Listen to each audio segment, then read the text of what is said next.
What if practice makes perfect is the biggest myth holding you back? In this episode of the Good Leadership Podcast, we'll learn how top performers from Olympic athletes to world class musicians actually train to reach elite levels and how you can do the same. Today, we're unpacking the book Peak by Anders Ericsson, the groundbreaking book that reveals why talent is overrated and how greatness is built through deliberate practice. So, over the next 15 minutes, I'm going to walk you through some of those key strategies that separate steady improvement from explosive growth and why most people are practicing the wrong way. So, in a world where speed and adaptability are everything, knowing how to build real skill is your differentiator. My name is Charles Good, and for over 2 decades, I've worked with leading experts and high performing leaders to decode the science of growth and performance. My mission is simple: help you apply what actually works. So, let's get into it. Welcome to the Good Leadership Podcast, where we explore the stories, strategies, and insights of thought leaders who inspire us to think differently and lead better. Through candid conversations and expert perspectives, we dive into the challenges, breakthroughs, and practical lessons that shape exceptional leadership. Let's start with the hard truth. Most of us are approaching our learning a skill in a very predictable way. We get some basic instructions, maybe from a coach, a book, or YouTube, and then we practice until we reach a level that we're comfortable with. And then what happens? We coast. We repeat what we already know how to do, hoping that doing it longer will somehow make us better. That, Ericsson says, is called naive practice. It's repetition without reflection, habit without progress, and unfortunately, it's how most people spend most of their lives practicing. For example, think of someone who's been driving for 20 years but still can't parallel park, or a coworker who's been giving presentations for over a decade and still reads every bullet point off the slide. Or how about your typing skills? Time doesn't make you better. Spending your time on the right kind of practice does. In fact, research shows that once a skill becomes automatic, additional years of experience rarely leads to improvement. In most cases, you are just deepening that groove of good enough. But if naive practice is not the silent killer of improvement, what keeps us stuck there? Well, it's not laziness. It actually lies in what we've been sold about how learning should work. Those myths that we grew up with, the ones that sound wise, that get repeated often, and feel kind of motivational, they're the ones that are actually keeping us mediocre. So let's bust some of these common myths, because believing them might be the reason you're not progressing. The first myth, that your abilities are limited by your genetics. Not true. That belief manifests itself in all sorts of I can't or I am not statements. Have you ever noticed that we label some individuals as math people and others as not creative? And often we do the same with ourselves. Ericsson shows this mindset is not only false, it's harmful. It creates a self fulfilling prophecy where potential is capped before it even has a chance to grow. If you are clumsy, you are often pushed away from sports. If you can't carry a tune right away, you are told that you should try something other than music. And if you're not immediately comfortable with numbers, well, you're probably not good at math. And no surprise, these predictions oftentimes come true. The girl who is told to forget about sports never becomes good at hitting a tennis ball or kicking a soccer ball. The boy who is told that he is tone deaf never learns to play a musical instrument or to sing well. And the children who were told that they're not good enough at math grow up believing it. This prophecy becomes self-fulfilling. Myth number 2. That states that if you do something for long enough, you're bound to get better at it. Unfortunately, once again, that's not the case. Doing the same thing over and over again is exactly the same way it's always been done is not a recipe for improvement. It's a recipe for stagnation and gradual decline. The third myth is that skills can be mastered relatively easily if the knowledge is there. Well, even when the ultimate outcome is to be able to do something like solving a particular problem, maybe a math problem, or writing a good essay, traditional approaches that provide information about the way to proceed rarely improve our performance because they expect that the student is able to apply that knowledge to that skill, which is often not the case. So now that we've taken a sledgehammer to some of those feel-good myths, you might be wondering, okay, what does effective practice look like? Now that's a great question because not all practice is created equal. In fact, Anders Ericsson identifies three types of practice, and only one of them actually moves the needle. The others, they're like running on a treadmill expecting to win a marathon. You're just working without going anywhere. So let's break down each one, starting with the one that most of us get stuck in, and that's naive practice. We've already met it. This is just doing the same thing, going through the motions, assuming that repetitions alone will lead to mastery. It's like playing the same piano song over and over again with the same mistakes, but louder. The next type of practice is what Erickson calls purposeful practice. This kind of practice has clear, specific goals and is usually involved in breaking down a bigger goal into smaller components. So, for example, let's say you're a weekend golfer and you want to drop your handicap by 5 strokes. That's great, but it's vague. Purposeful practice says, let's break it down. Maybe you need to land more drives in the fairway. Okay, now let's analyze your swing. Identify if you have a hook. Maybe work on correcting a certain aspect of your golf swing. These are more targeted, more focused ways to improve your skill and involves stepping outside of your comfort zone. So the final type of practice is the best type of practice according to Erickson, and that's deliberate practice. This is the holy grail of practice. It's purposeful practice with a few essential upgrades in terms of expert feedback, immediate course correction, and a proven training plan. And also the willingness to push yourself beyond your current ability. It can be mentally exhausting and it's often lonely.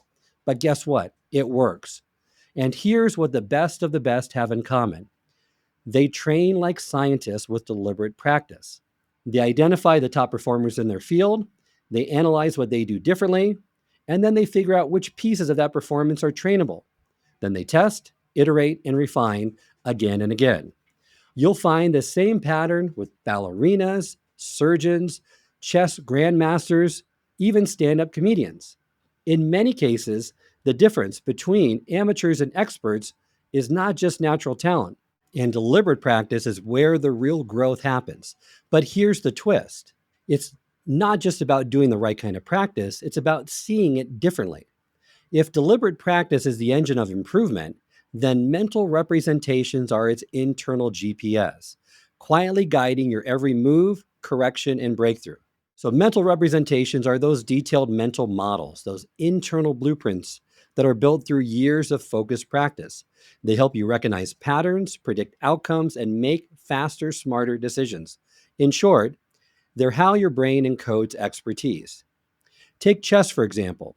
Research shows that the best predictor of a player's skill isn't how many games they've played, but how much time they've spent analyzing the games of grandmasters. Why? Because they're not just memorizing moves, they're developing the ability to see the game differently. Instead of individual pieces, experts see chunks or patterns of interaction and strategy stored in long-term memory. A grandmaster can glance at a board and instantly sense who has the advantage, where are the weaknesses, and which moves are most effective. That's the power of mental representations. And here's the key. They're domain specific. You don't improve your general memory or skill, you improve it in context, in terms of memory of faces or digits or notes or words or chess positions. So you don't need to be a grandmaster, however, to develop a powerful mental representation. Let's show you how it's done. First step, study exemplars. Find the best in your field and break down how they do what they do, not just what they do. Think game tape, model speeches, expert case studies. Next, step 2, get specific. Focus your practice on real-world problems and patterns. The more specific your training, the stronger your representations become. 3, get feedback. Feedback is the fuel that refines your models. Whether it's a coach, data, or a video review, feedback helps you correct and reinforce the right patterns. 4, reflect and adjust. After every session, ask, what did I expect? What actually happened? And what will I do differently next time? That's how your mental representations evolve. And finally, 5th, practice retrieval, not just repetition. Don't just review information, try to recreate it from your memory. Retrieval strengthens those neural pathways tied to your mental models. And remember, the relationship between skill and mental representations is a virtuous cycle. The more skilled you become, the better your mental representations. And the better your mental representations, the more effectively you can practice to hone your skills. In many fields, it is the quality of your mental representations that sets you apart. And these are not by nature very observable. So let's now walk through the process of deliberate practice with examples that speak directly to high performers, rising leaders, and ambitious professionals. First, don't just learn, train. The first shift is mental. Stop asking, what should I know? And start asking this question instead: what should I be able to do? Remember, knowledge is passive, skill acquisition is active. So, for example, don't aim to understand emotional intelligence. Instead, train yourself to recognize emotional triggers in real time and respond constructively. Don't just read about negotiation. Practice framing a proposal under pressure with limited information and resistance from the other side. If your improvement goal isn't observable and measurable, it's not practice ready. Next, identify top performers and study their path, not just their output. Because once you've identified the skill, you need to now find people who have mastered it. But here's the twist. Remember, don't just admire what they do, deconstruct what they did to get there. So if you want to become a magnetic communicator, study how top speakers rehearse, not just how they speak on stage. You want to grow your executive presence? Study how confident leaders walk into the room, how they manage silence, and how they handle objections or interruptions. Top performance leaves a trail. Don't just watch the final product or the final performance. Also, you need to analyze the rehearsal process because in many cases, you're going to find what sets experts apart isn't natural talent, but rather it's the structure, intensity, and intentionality of their practice. Next, zoom in. Break the skill into its moving parts. Great leaders and performers, they don't get better by doing everything at once. Instead, they zoom in. They isolate the moments that actually matter. If you want to improve your executive presence at meetings, well, break that down into posture, eye contact, vocal tone, and the ability to speak concisely under pressure. Record yourself. Review it with a coach or a trusted peer. Target your weak spots and don't just wing it 100 more times. Improvement comes from identifying those small hinges that swing big doors. Next, remember the 3 F's of deliberate practice: focus, feedback, and fix it. So let's get tactical. Every effective practice loop has these 3 ingredients. First, focus. You must push into the zone where mistakes are likely. If it's easy, you're not learning. Next, feedback. Immediate specific feedback is critical, either from a coach, a colleague, data, or structured reflection, so you know what to adjust. And then finally, fix it. Actively correct. Don't just notice the problem, adjust your approach, try again, and refine. For example, a sales manager reviews call recordings with reps, pinpointing exact phrasing that causes the drop off. A people manager rehearses difficult conversations out loud, testing different tone and word choice combinations before going live. Remember, practice doesn't make perfect. Perfected practice with feedback and correction makes progress, though. Next, work with a coach or become your own. Because let's be honest, most professionals hit plateaus because they lack outside eyes. A good coach can shorten your learning curve dramatically, not by giving you answers, but by helping you see blind spots and build repeatable systems of improvement. If you can't access a formal coach, well, then create your own feedback loops. Journal after each client meeting, review video of your presentations, or ask a trusted peer to audit your decision making. And make sure you track progress and reflect weekly. Always be asking yourself, what's working? Where am I slipping? If you can't find a coach, remember, be your own coach, but you need to be ruthless and very structured about it. Next, train like a pro through short, focused, high-intensity sessions. Most elite professionals don't practice for hours on end. They go deep in short, structured blocks. Usually 45 to 60 minutes of deep work is their ideal. And guess what? That's more productive than 3 hours of distracted effort. So try this. Block 1 hour a day for focused practice, whether it's writing, pitch crafting, or skill rehearsal. During that time, remember to eliminate distractions. Turn off notifications, close extra tabs, and make sure to set a timer. Next, you need to build systems that make practice a habit. If you want to make consistent progress, then you need to realize that consistency beats intensity over time. And the best way to stay consistent, you need to build those habits and routines that reduce friction. As you're moving toward your goals, don't forget also to celebrate your small wins because your motivation grows when you see results. When you start seeing yourself improving, practice becomes identity driven, and that's when it sticks. Remember, the top 1% in any field don't just show up. They train differently. They measure, they adjust, they get uncomfortable on purpose.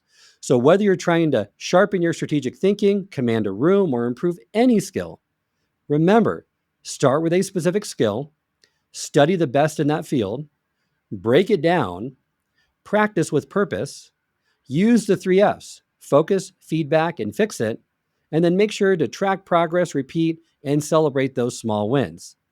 Deliberate practice is how you close that gap between where you are and really where you want to be. So, what's the big takeaway from this book, Peak by Anders Ericsson? Well, excellence is not an accident. It's not something you're born with. It's built, one focused, feedback fueled step at a time. Improvement isn't about who you are, it's about what you do consistently. And deliberate practice, it's hard, it's uncomfortable, it's often unglamorous. But guess what? It works. So the next time you feel stuck, uninspired, or convinced you've hit a ceiling, remember this: that ceiling you're bumping into is probably just the edge of your comfort zone, and growth lies on the other side. There has never been a convincing case for anyone developing extraordinary abilities without intense, deliberate practice. In the long run, it is those who practice more that will prevail, not the ones who've had an initial advantage in intelligence or some other talent.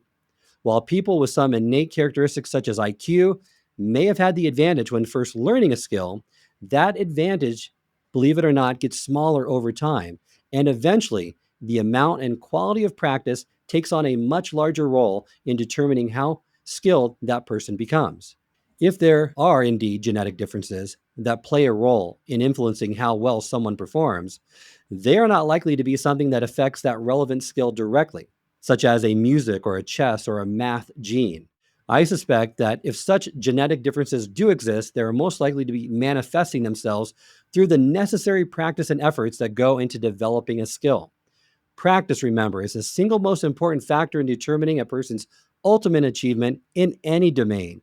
And it makes sense that genes do play a role. Their role plays out, though, through shaping how likely a person is to engage in deliberate practice and how effective that practice is likely to be.